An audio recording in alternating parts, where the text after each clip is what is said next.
So moving on. Speaking of Claudia, we got a new slide for you. Look at that. Wow. Yeah. Look at that. Very Haley impressive. showed up. Wow. I love it. Yeah, so you got so now this is the permanent title of your segment. There's no Nice. going back and no Conversations changes. with Yeah. Claudia. I love it. Got it. And if your photo, nobody's going to mess with you. With your eyes It in that looks photo. pretty serious, right? That's like, do this or be out of here. Thank you, JC Penney's. Love it.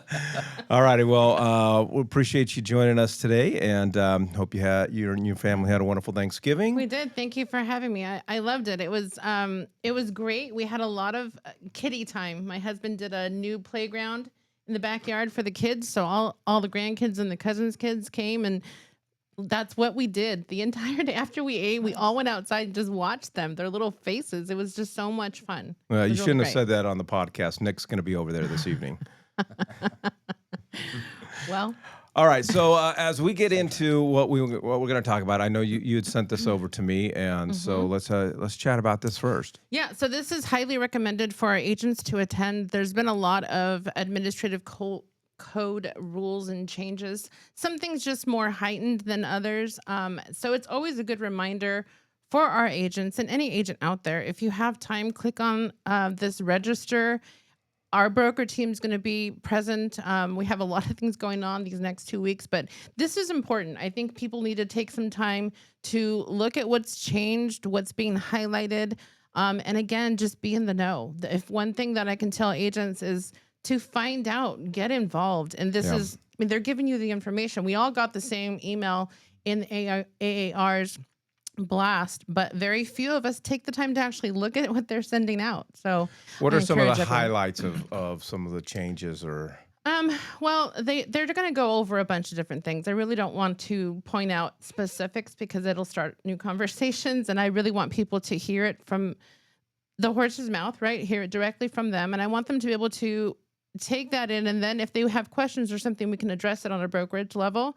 But I do think that agents need to hear it directly from AAR. Okay, so we got and I just want to point out, I know if Brock is listening, he's tapping the register here thing on his computer, and having a hard time. So all you have to do is just email us at podcast@westusa.com. If you'd like some more information, or just go, I'm sure you just go to AAR and you can find. Or reach out to your office too, because we are encouraging our offices to post it on their Facebook pages because it is important and it is something for all agents. I would just real quick. So this is ADRE Administrative Code updates. The last time that ADRE did this substantial round of updates has been years. So please tell your friends, tell other people in the industry. The constant thing we hear is, when did this change? Well, it changed now, and we're telling you before you have to deal with it. So please pay attention to these types of things when they come up. All right, so what do you got on our list? Okay, so there's a couple of things. I obviously want to remind everybody about React. So you mentioned it earlier, and yes, so for new agents, it's a must. But it's also really good for seasoned agents like yourself, Mike. So it's really, really good to attend if you can. We cover lots of things. The new owner's delayed marketing election addendum, we cover that. We cover when it's going to be applicable. So we go over a bunch of different things and making sure you include that in your template. If your listing template doesn't have that owner's delayed marketing election addendum, you're missing something. And again, we don't want to put our agents in a situation where they're not prepared. That's what we're here for, is to prepare them. As a broker team, we love to get the phone calls. We love to get the emails because that means our agents are finding out the information for their clients. That's best practice for the consumer. That's saying you're going to provide the utmost information and guidance to those clients. And that's what we're looking for. So yeah, it's something that I want to make sure people are aware that React is not only for the new, Yeah. but it's also for the veteran agents. And if you haven't done a deal in a little while, it's really good to catch up and see how that works. We also have the blood drive, so I want to kind of go over that next Monday here at the corporate office. Giving blood is more than just something you may need to do medically. A lot of people need to medically, right? But if you have too much of that turkey grease, going on right now, come out and replenish. I mean, give blood. It really, I joke, but it's really important. Give it to somebody else. Give it to somebody else. Yeah, I donate cholesterol, not blood. I already know you're not on the list. But it is very important to put yourselves out there and think about our community. A lot of people are struggling in many different ways, right? It could even just be a conversation to, reaching out, like you said, to your contacts, to your sphere of influence. Those VIP clients, those clients that do return, just a phone call to them, even just to see how they're doing. And yes, leveraging your time and contacting those who are going to give you either that support, encouragement during the holidays, or even some business. Yep. Those are people you want to invest your time into. Invite them to give blood also. Right. And this is why the blood drive is great, because you can bring up real estate without bringing up real estate to your contacts. You can say, hey, I wanted to see how you're doing. Yeah, well, you know what? Maybe you should come out and give blood. I'd love to see you on Monday. Yeah, it's at my office, West USA. You've just brought up your profession, what you do, the fact that you care for the community, and you would love to catch up. That's great. And you know what? They're pretty much just held prisoner there. They're laying in bed. They got a needle in their arm, and they're getting a PowerPoint presentation whether they like it or they don't. Here's Right? your VR headset. Put this on. No, but when you love what you do, you talk about it a lot, right? You know, my husband's a woodworker, so he's constantly talking to people about wood, and I'm like, honey, I love you, but I don't think anyone cares about that new, zebra wood that you're working on. Like that's just not something that everyone wants to talk about. But again, if your passion is helping people, Mike, your team does a lot for the community and helping people, and I think that's very, very important. Yeah. All right. So let's get into some scenarios. I know over the last month, I call you here and there, and so thought maybe we'd just benefit everybody just with the questions that have popped up with my team. One of them is I got a signed buyer broker exclusive agreement with a client. Okay, and now we're under contract on a house. But during the escrow period, the buyer broker agreement expires. Do I need to extend it, get a new buyer broker agreement, or does the fact that I had an executed buyer broker agreement at the time of the executed contract, that suffices? Okay, so for that transaction, it suffices. You were under an agreement for employment with that client, right, at the time of writing the offer. So you're covered there. Your agency is stated, your employment agreement still stands. However, should something happen during that escrow, which we hope it doesn't, but should it, you would want to pick up your BBA and move on to another. Because if it expires, you then have to get another BBA agreement and then head back out.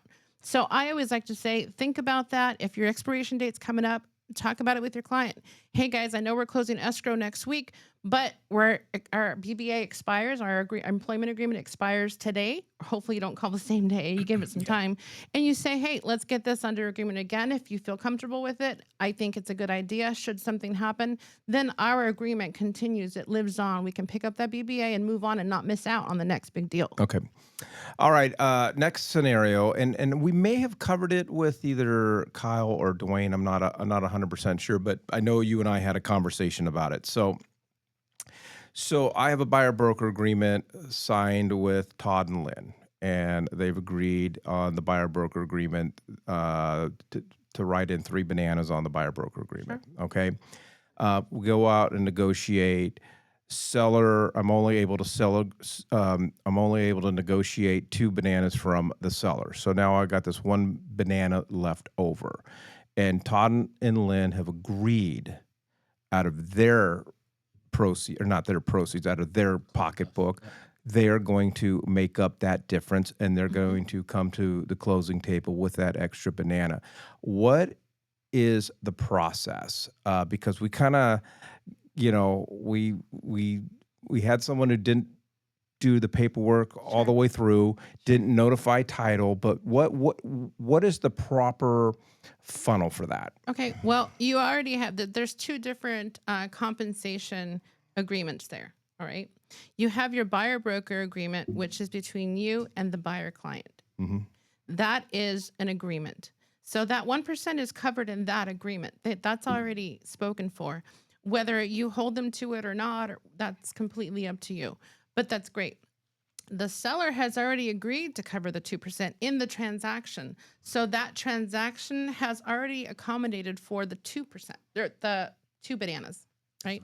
The other leftover 1 banana would be paid by the buyer. And the only thing you need to do is then fill out your commission instructions that states that.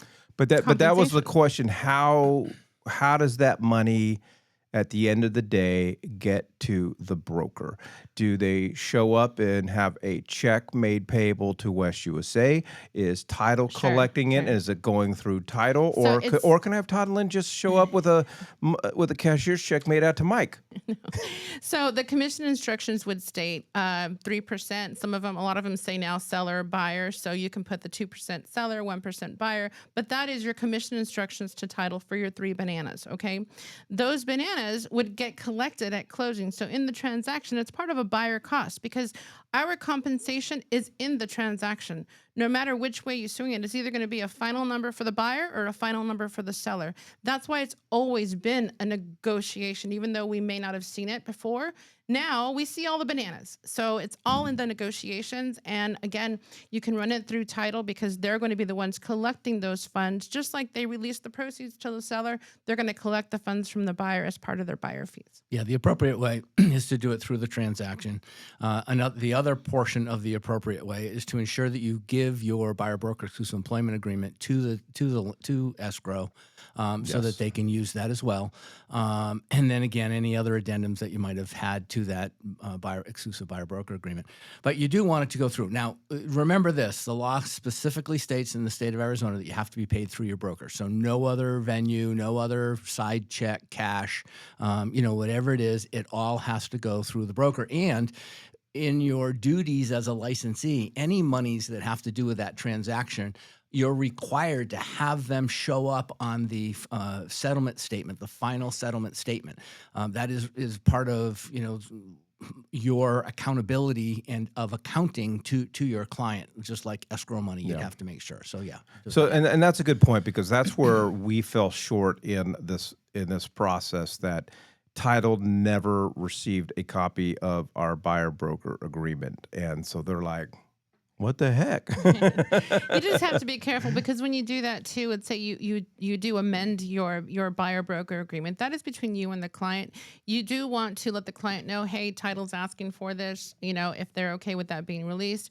Again, if you have questions on it, I do advise you to reach out to your broker team. Hopefully you have one as great as ours. But reach out to us so we can kind of talk about it because a lot of it depends on scenarios. But yes, you can't expect your compensation to just poof coming out of the air, right? You have to either negotiate it, put it in writing, and submit it to somebody somehow so that you can get paid. I did want to cover the as is. So we have a lot of agents that call in and say they would like to write as is into the contract. So the AAR purchase contract already is as is. This is something Dwayne wanted us to talk about a little bit because he's gotten quite a few of these. So when a property, it states, the property is being sold as is, but it says in its present physical condition. That's on the AAR purchase contract. So in the present condition, if anything therefore is going to be fixed or repaired, then that can be a request as normal. But for example, if we have a seller client and our seller wants it to be an as-is contract, that's fine. They can remove the due diligence lines, which makes it, that a buyer can cancel, but they're not going to be requesting repairs. So again, you want to be careful with that. He said lines 274 through 284 can be deleted, but that doesn't delete the due diligence. So it's really, really important to understand. They may not, it may be written that they can't ask for those repairs, but they still have the option to cancel. So here's the big thing that everybody needs to really watch out for. Anytime you put a pen to that contract, you modify the contract. And what you put in writing, typically in the additional terms, takes precedence over some of the boilerplate. But the problem with a statement like as is, property sold as is, that is duplicating words that are already in the terms and conditions of the contract, that would mean what you're writing takes precedence, which will cause confusion in a court of law. And so it's not like, well, I was only referring to that other. It doesn't matter. Anything you write changes. Like years ago, Mike, remember when we used to write earnest money is non-refundable upon the expiration of the inspection period? Yeah. And then we all learned that is the absolute worst language you could potentially ever use because there's so many other parts of that contract that take precedence also, like federal law. So, these are just something like that. Be very, very careful. Right. And if you haven't taken time to read through the contract, read through it, see what you're trying to alter. Stop it. Stop it. Yeah. You got to read. But yeah, so that was one we wanted to Well, talk I about. I want to spend a minute or two on this because Uh-oh. I love these situations Okay. because I love it when a seller or a listing agent says, "Hey, we're gonna send over a counter and you're buying it in as is condition," because I know that it doesn't mean that I can't ask for repairs. They think, and it's what agents think as is means. Yes. Right. And Yes. so when an agent says we're selling this in as is condition, in their mind, what they're saying is don't ask for repairs. So I gladly and happily will put in an as is, and then they get really mad when that Binzer comes over, but not my fault you don't understand the contract Right. because it doesn't. In my understanding, the only way or the proper way to truly buy something in as is condition is when we submit the offer, we also submit the Binzer. And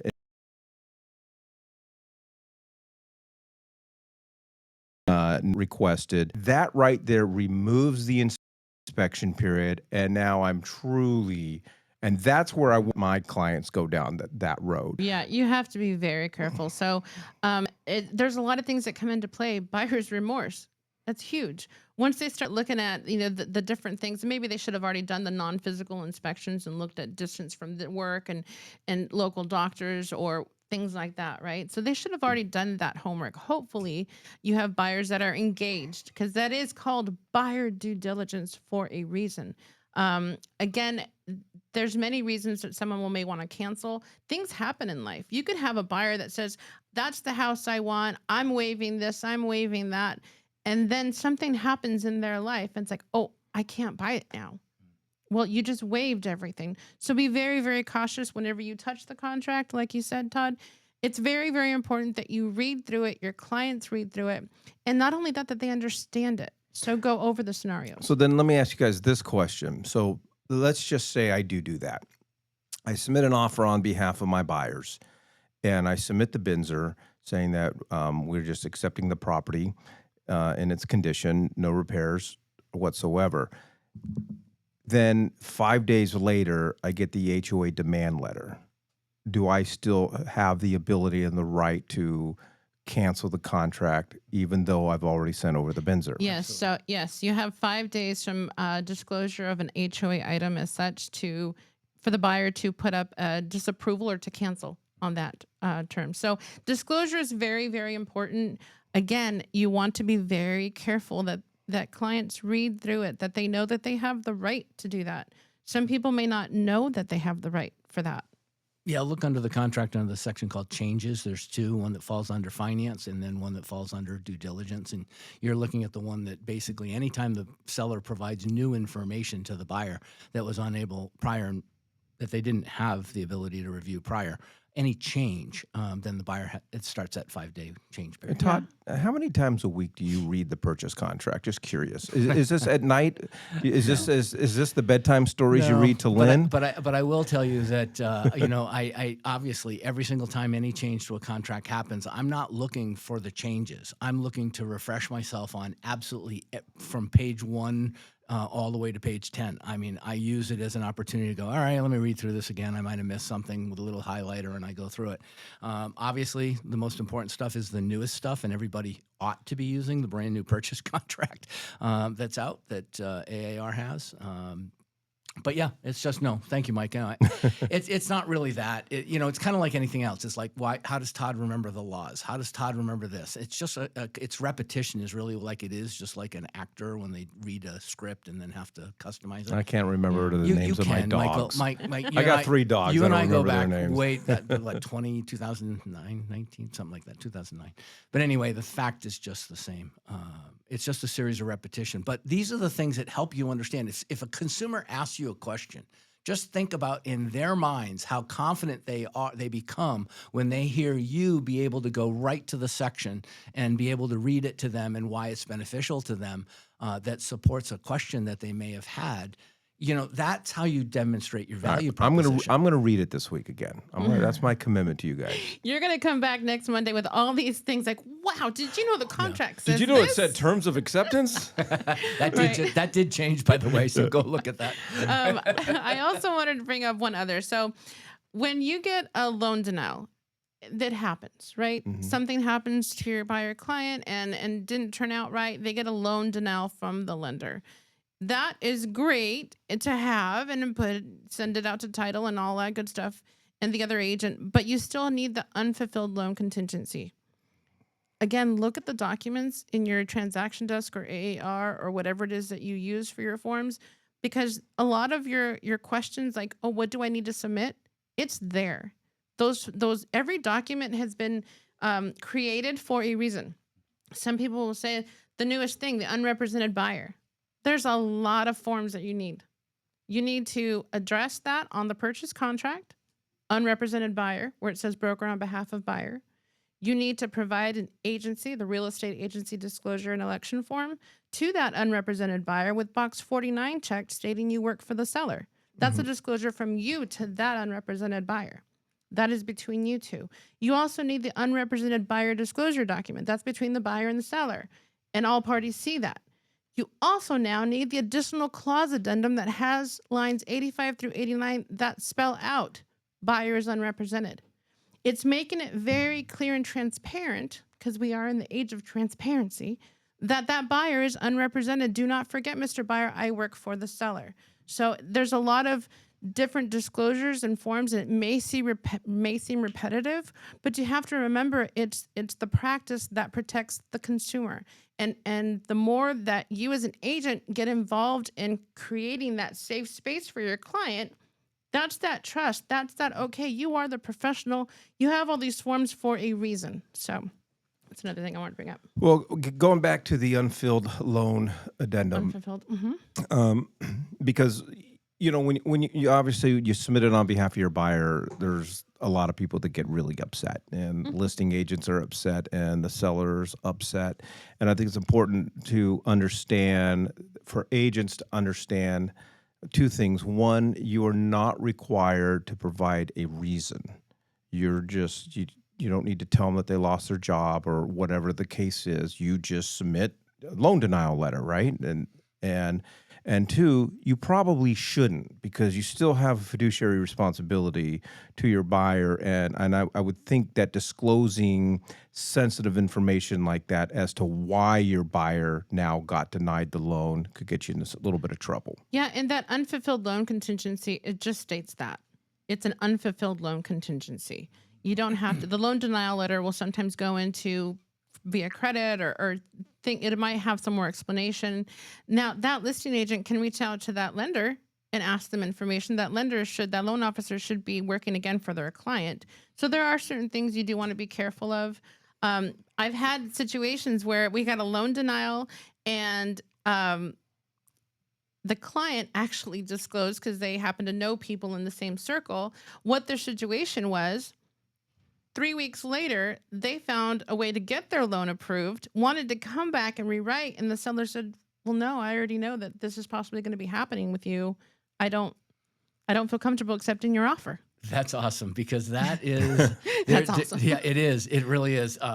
Mike, R4281101, duties to clients, under section 2, excuse me, there's a section that says that not only do you have to disclose known facts about the property, but you may also have to disclose if and this is both a seller and or a buyer related thing, so that number 1 section, or number 2A is seller, number 2B is buyer.